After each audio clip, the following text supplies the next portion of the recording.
समुद्र मंथन और उससे जुड़ी कहानियां हमेशा से ही सभी को हैरान करती हैं। माना जाता है कि मंदराचल पर्वत को मथनी बनाकर समुद्र मंथन किया गया था। पर क्या आप जानते हैं कि ऐसा क्या हुआ था जिसके कारण देवताओं को समुद्र मंथन करना पड़ा? कहा जाता है कि महर्षि दुर्वासा के श्राप के कारण ही समुद्र मंथन हुआ, क्योंकि उनके श्राप के कारण स्वर्गलोक धन, वैभव और ऐश्वर्यहीन हो गया था। इस संकट में सभी देवता परेशान हो गए और समाधान खोजते खोजते भगवान विष्णु के पास गए। भगवान विष्णु ने कहा कि असुरों के साथ देवताओं को समुद्र मंथन करना चाहिए, जिससे अमृत निकलेगा, जिसे ग्रहण करके सभी देव अमर हो जाएंगे। माना जाता है कि इसके पश्चात असुरों ने वासुकी नाग और मंदार पर्वत की सहायता से देवताओं ने समुद्र मंथन किया, जिसके परिणाम स्वरूप 14 रत्न प्राप्त हुए। ये सभी 14 रत्न अमूल्य थे। ऐसा माना जाता है कि इन्हीं 14 रत्नों की सीख अपनाकर सभी देवता पुनः देव गुणों से संपन्न हुए।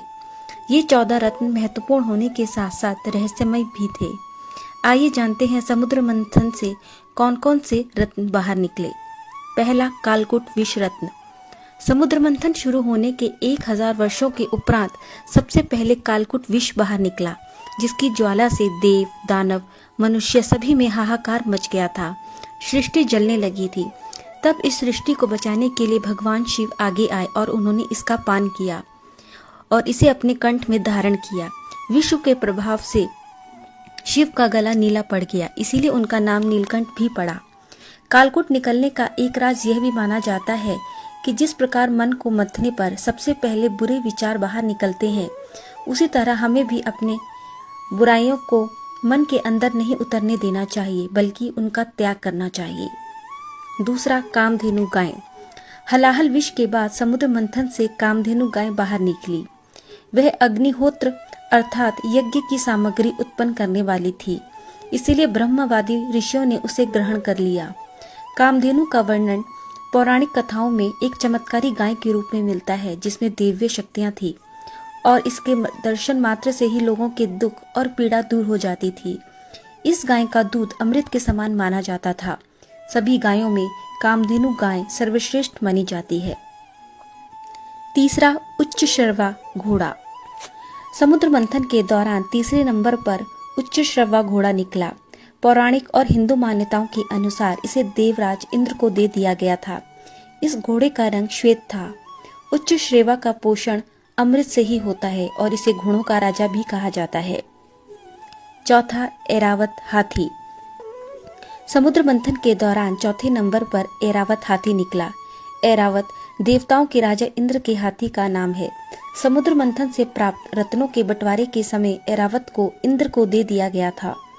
ऐरावत को शुक्ल वर्ण और 4 दांतों वाला बताया गया है। रत्नों के बंटवारे के समय इंद्र ने इस दिव्य हाथी को अपनी सवारी के लिए लिया था, इसीलिए इसे इंद्रहस्ती अथवा इंद्रकुंजर का नाम भी दिया गया। पांचवा, कौस्तंभु मणि।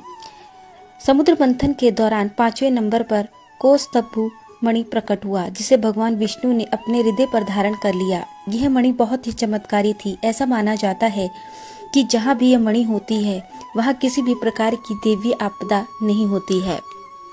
छठा, कल्प वृक्ष।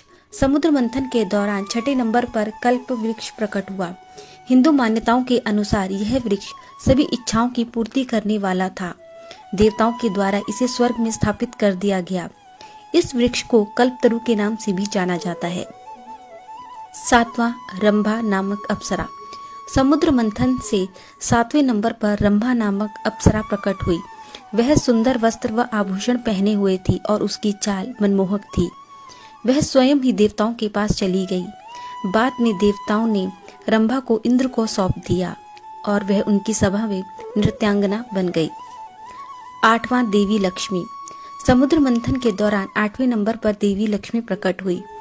क्षीर समुद्र से जब देवी लक्ष्मी प्रकट हुई, तब वह खिले हुए सफेद कमल के आसन पर विराजमान थी। उनके श्री अंगों से दिव्य ज्योति निकल रही थी और उनके हाथ में कमल था।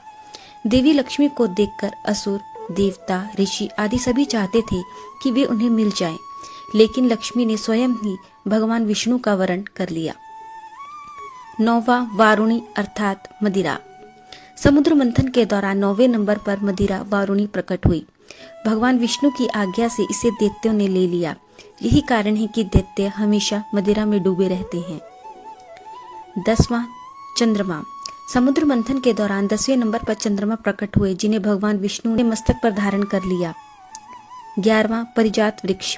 समुद्र मंथन के दौरान 11वें नंबर पर परिजात वृक्ष प्रकट हुआ। इस वृक्ष की विशेषता यह थी कि इसे छूने से ही इसकी थकान मिट जाती थी। यह वृक्ष भी देवताओं के हिस्से में चला गया। 5 जन्य शंख। 5 जन्य शंख बहुत ही दुर्लभ शंख है। समुद्र मंथन के दौरान इस 5 जन्य शंख की उत्पत्ति हुई थी। इस शंख को विजय व यश का प्रतीक माना जाता है। समुद्र मंथन से बाहर निकलते ही भगवान विष्णु ने इस शंख का वरण किया। 13वां भगवान धन्वंतरी। समुद्र मंथन के दौरान 5 जन्य शंख के अंत में हाथ में अमृत पूर्ण स्वर्ण कलश लिए श्यामवर्ण चतुर्भुज रूपी भगवान धन्वंतरी प्रकट हुए। अमृत बंटवारे के बाद देवराज इंद्र की प्रार्थना पर भगवान धन्वंतरी ने देवों के वैद्य का पद स्वीकार कर लिया और अमरावती उनका निवास स्थान बन गया।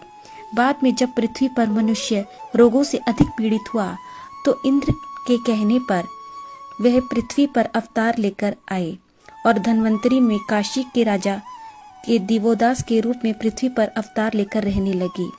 इनके द्वारा रचित धन्वंतरी संहिता आयुर्वेद का मूल ग्रंथ है। 14वां अमृत।